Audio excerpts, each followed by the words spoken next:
사랑하는 중년 여러분, 요즘 부동산 시장을 보면 다주택자 규제 부활이라는 말이 심심찮게 들려올 겁니다. 안 그래도 집값 때문에 마음 졸이고 있는데 다시 다주택자 규제가 강화될 수 있다는 소식은 마치 잠잠해졌던 불씨가 다시 살아나는 것처럼 느껴져 불안감을 키웁니다. 특히 두 채 이상의 집을 소유하고 계신 분들이라면 또 세금 폭탄 맞나, 대출은 더 어려워지나 하는 걱정에 밤잠을 설치기도 하실 겁니다. 젊은 시절부터 열심히 돈을 모아 내 집 마련의 꿈을 이루고 여윳돈으로 투자 겸 노후 대비를 위해 한 채 더 구매한 중년이 많을 겁니다. 혹은 부모님으로부터 상속받거나 자녀에게 증여받은 집 때문에 뜻하지 않게 다주택자가 된 경우도 있을 수 있죠.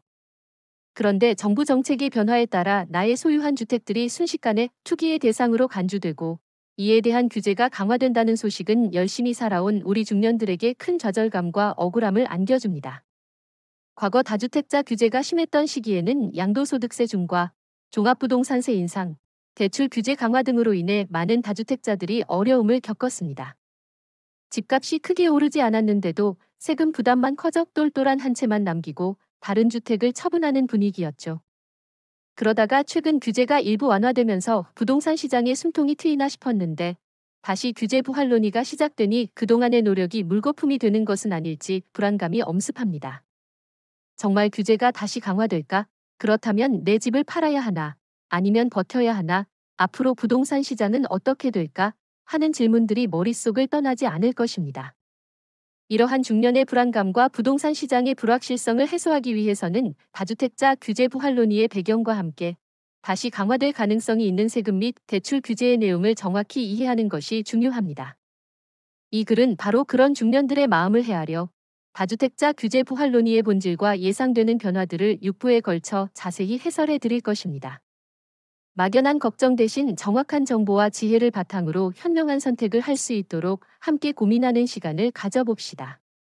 2부 다주택자 규제 부활 논의 왜 다시 시작되는가? 정책 변화의 배경. 사랑하는 중년 여러분, 한동안 잠잠했던 다주택자 규제 부활 논의가 왜 다시 고개를 드는 것일까요? 정부 정책은 왜 이렇게 왔다 갔다 하는지 답답함을 느끼는 분들이 많을 겁니다. 다주택자 규제 부활 논의의 배경을 정확히 알아야만 앞으로의 변화를 예측하고 현명하게 대응할 수 있습니다. 여기에는 몇 가지 복합적인 이유가 작용하고 있습니다. 첫째, 부동산 시장 과열 재발 조짐이 가장 큰 원인입니다. 최근 몇 년간 집값이 가파르게 상승하면서 서민들의 내 집 마련 꿈은 더욱 멀어졌습니다. 현 정부 출범 이후 부동산 규제가 일부 완화되면서 시장이 안정화될 것이라는 기대가 있었지만 특정 지역이나 특정 유형의 주택을 중심으로 다시 가격 상승 조짐이 보이자 정부는 시장 불안 요인을 차단할 필요성을 느끼고 있습니다. 다주택자들이 매수를 늘리면서 가격을 끌어올릴 수 있다는 인식이 규제 부활 논의에 불씨를 지핀 것입니다. 둘째, 전세 사기 문제 등 주거 안정성 위협도 한몫하고 있습니다. 최근 전세 사기 사건이 사회 문제로 대두되면서 전세 시장의 불안정성이 심화되었습니다. 이 과정에서 일부 다주택자들이 투기적인 목적으로 전세 제도를 악용하는 사례가 드러나면서 다주택자에 대한 부정적인 인식이 다시 커지고 있습니다. 정부는 이러한 문제를 해결하고 서민들의 주거 안정을 도모하기 위해 다주택자에 대한 규제 강화를 검토하는 것입니다. 셋째, 주택 공급과 수요 불균형 해소 노력의 일환입니다. 정부는 주택시장의 안정을 위해서는 충분한 주택 공급이 필요하다고 보고 있습니다. 하지만 동시에 다주택자들이 주택을 점유하여 실수요자의 주택 구매를 어렵게 하고 가격 상승을 부추긴다고 판단할 수 있습니다. 이에 따라 다주택자에 대한 규제를 통해 투기 수요를 억제하고 주택이 필요한 사람들에게 주택이 원활하게 공급되도록 유도하려는 것입니다. 넷째, 경제 상황 변화와 재정 건전성 확보도 간과할 수 없습니다. 고금리 기조가 장기화되고 경기가 둔화되면서 가계부채 문제가 더욱 심각해지고 있습니다. 부동산 시장의 불안정은 가계부채 위험을 더욱 키울 수 있기 때문에 정부는 금융 시스템의 안정을 위해서라도 다주택자에 대한 대출 규제를 다시 검토할 수 있습니다. 또한 부동산 관련 세수 확보를 통해 재정 건전성을 높이려는 목적도 있을 수 있습니다.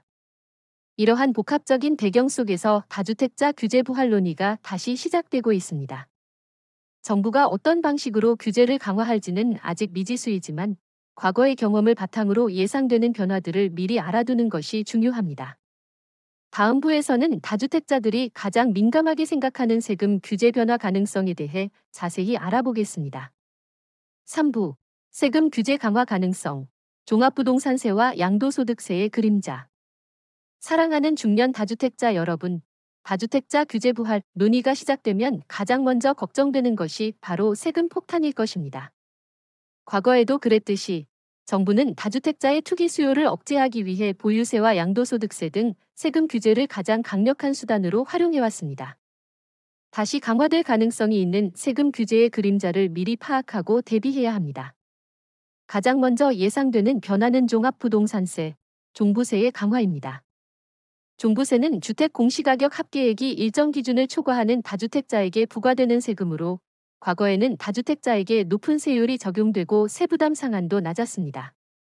최근 일부 완화되었지만 규제가 부활한다면 과거와 같이 다주택자에 대한 누진세율 강화나 세부담 상한 조정 등의 조치가 이루어질 수 있습니다. 또한 부부 공동명의 1주택자에 대한 세금 혜택을 축소하거나 다주택자의 공시가격 합산 기준을 낮추는 등 다양한 방식으로 종부세 부담을 늘릴 수 있습니다. 이는 매년 내야 하는 세금이기 때문에 다주택자에게는 상당한 압박으로 작용할 것입니다. 다음으로 주목해야 할 것은 양도소득세의 강화입니다. 다주택자에 대한 양도소득세는 그동안 규제와 완화를 반복해온 대표적인 세금입니다. 규제가 다시 강화된다면 과거와 같이 양도소득세 중과세율이 부활될 가능성이 높습니다. 예를 들어 조정 대상 지역 내 2주택 이상 보유자에 대해 기본세율에 추가로 20% 또는 30%의 중과세율을 적용하는 방안이 다시 검토될 수 있습니다. 또한 장기 보유 특별공제 혜택을 다주택자에게 적용하지 않거나 축소하는 방안도 예상해 볼 수 있습니다. 이는 주택을 처분할 때 발생하는 세금 부담을 기하급수적으로 늘려 다주택자의 매도 심리를 위축시키고 매물 잠김 현상을 유발할 수도 있습니다. 이외에도 취득세 중과가 다시 논의될 수 있습니다. 현재 다주택자 취득세 중과세율은 일부 완화된 상태이지만 규제 부활 시에는 다시 강화되어 다주택자의 신규 주택 취득을 어렵게 만들 수 있습니다. 예를 들어 2주택자의 취득세율을 8%, 3주택 이상은 12%로 되돌리는 방안 등이 검토될 수 있습니다. 이러한 세금 규제 강화는 단순히 돈을 더 내는 문제를 넘어 다주택자들에게 상당한 심리적 압박으로 작용할 것입니다. 열심히 일해서 모은 돈으로 집을 샀을 뿐인데 투기꾼으로 낙인 찍히는 것 같은 억울함은 물론 당장 눈앞의 세금 부담 때문에 미래 계획에 차질이 생길 수 있기 때문입니다. 다음 부에서는 세금과 함께 다주택자들에게 큰 영향을 미치는 대출 규제 변화 가능성에 대해 알아보겠습니다. 4부. 대출 규제 강화 가능성. 자금 조달의 빗장 다시 걸릴까? 사랑하는 중년 다주택자 여러분, 세금 규제와 함께 다주택자들에게 가장 큰 영향을 미치는 것이 바로 대출 규제입니다. 집을 살 때뿐만 아니라 보유하고 있는 동안에도 자금 조달에 어려움을 겪게 만들 수 있기 때문입니다. 다주택자 규제 부활 논의 속에서 다시 강화될 가능성이 있는 대출 규제의 내용을 미리 파악하고 대비해야 합니다.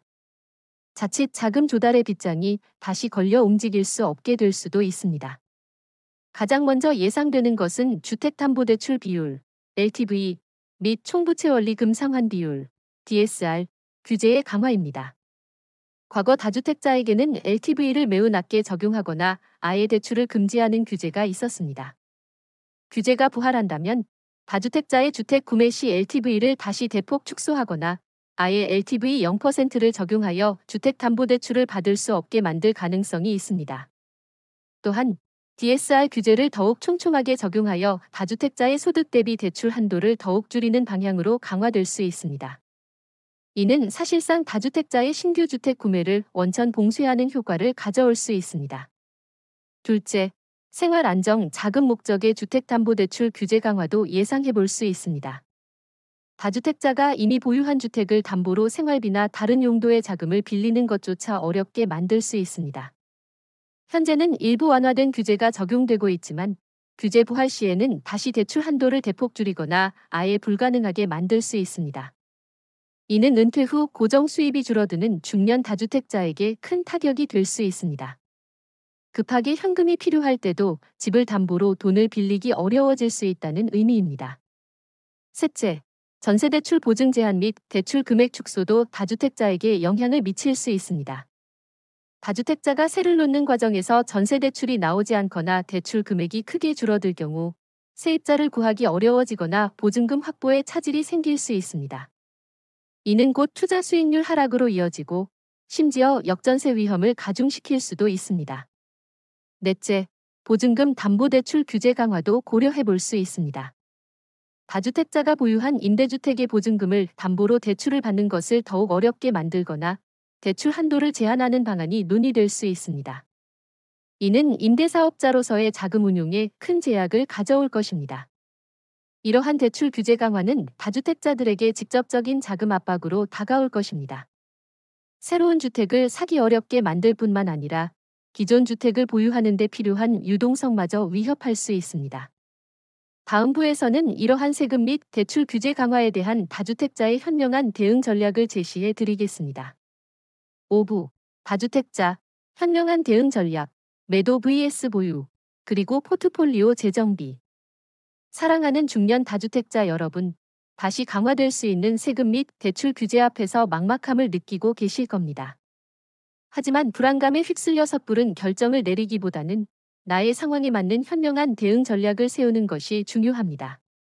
매도와 보유, 그리고 포트폴리오 재정비라는 큰 틀에서 나의 자산을 지킬 수 있는 최적의 방법을 찾아봅시다. 1. 나의 현 주택 포트폴리오와 재정 상황을 면밀히 분석하세요. 가장 먼저 해야 할 일은 내가 소유한 모든 주택의 현황, 종류, 위치, 시세, 공시가격, 대출 여부 등과 나의 소득, 보유 자산, 부채 등 전반적인 재정 상황을 면밀히 분석하는 것입니다. 각각의 주택이 나의 자산 포트폴리오에서 어떤 역할을 하는지, 어떤 주택이 세금 부담을 가장 크게 유발하는지 등을 객관적으로 파악해야 합니다. 배우자의 소유 현황도 반드시 함께 고려해야 합니다. 2. 매도 전략을 신중하게 검토하세요. 다주택자 규제가 다시 강화된다면 보유 주택 수를 줄이는 매도 전략이 유리할 수 있습니다. 특히 다주택자 양도소득세 중과가 부활하기 전에 비과세 혜택을 받을 수 있는 주택이 있다면 먼저 처분하여 세금을 절감하는 것을 고려해 볼 수 있습니다.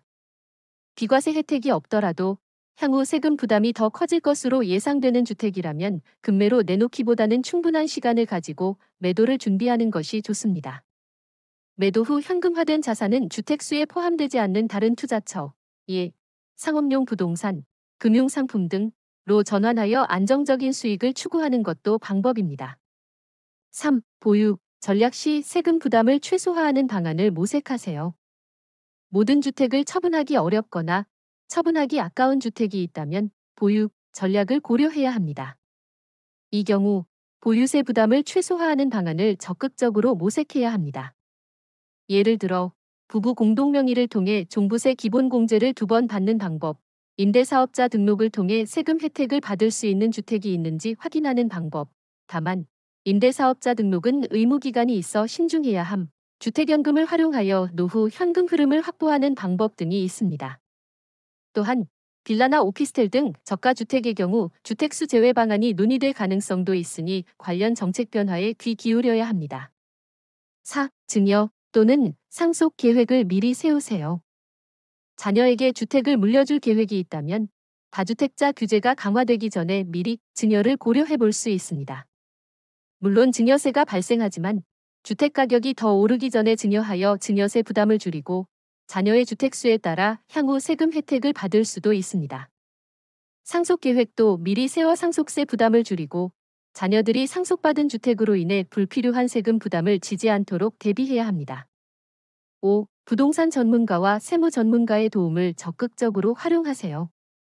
다주택자 규제는 매우 복잡하고 개개인의 상황에 따라 적용되는 세법이 달라질 수 있습니다. 따라서 막연한 불안감에 휩쓸리기보다는 별표 부동산 전문가, 공인중개사와 세무 전문가, 세무사, 별표의 도움을 적극적으로 받는 것이 필수입니다. 나의 현황을 정확히 진단하고 가장 세금 부담이 적고 유리한 방향으로 자산을 관리할 수 있는 최적의 전략을 함께 모색해야 합니다. 현명한 대응 전략을 통해 변화하는 시장 상황 속에서도 나의 소중한 자산을 지키고 풍요로운 노후를 만들어 나갈 수 있습니다. 6부. 규제 논의를 넘어 중년의 지혜로운 자산 관리와 노후 대비. 사랑하는 중년 다주택자 여러분, 다주택자 규제 부활 논의는 단순히 특정 제도의 변화를 넘어 우리의 전반적인 자산 관리와 노후 대비에 대한 근본적인 고민으로 이어집니다. 이번 기회를 통해 나의 자산 현황을 점검하고 미래를 위한 현명한 로드맵을 그려보는 계기로 삼는다면 현재의 불안감을 극복하고 더욱 단단한 노후를 준비할 수 있을 것입니다. 1. 부동산만이 능사는 아니다. 자산 포트폴리오 다각화. 그동안 많은 중년들이 부동산의 자산 대부분을 집중하는 경향이 있었습니다. 하지만 부동산 시장의 변동성과 정부 정책의 불확실성은 이제 부동산만으로는 안정적인 노후를 기대하기 어렵다는 점을 시사합니다. 따라서 예금, 주식, 채권, 펀드 등 다양한 금융상품과 연금에 분산 투자하여 자산 포트폴리오를 다각화하는 것이 중요합니다. 특정 자산의 가격이 하락하더라도 다른 자산으로 손실을 만회할 수 있는 안정적인 구조를 만드는 것이 지혜로운 자산 관리의 핵심입니다. 2. 현금 흐름의 중요성을 인지하고 확보하라. 노년에는 안정적인 월급이 사라지므로 매월 꾸준히 들어오는 현금 흐름이 매우 중요합니다. 다주택자라면 임대 수익이 현금 흐름의 중요한 축이 될 수 있지만 임대 시장의 변동성과 규제 강화에 따른 불확실성도 함께 고려해야 합니다. 국민연금 수령액을 최대한 높이고 개인연금 가입을 통해 안정적인 연금 수입원을 확보하는 것이 필수입니다. 또한 배당주 투자나 월세형 부동산, 상대적으로 공실 위험이 적고 규제 영향이 덜한 곳 등 다양한 방법을 통해 현금 흐름을 다각화해야 합니다.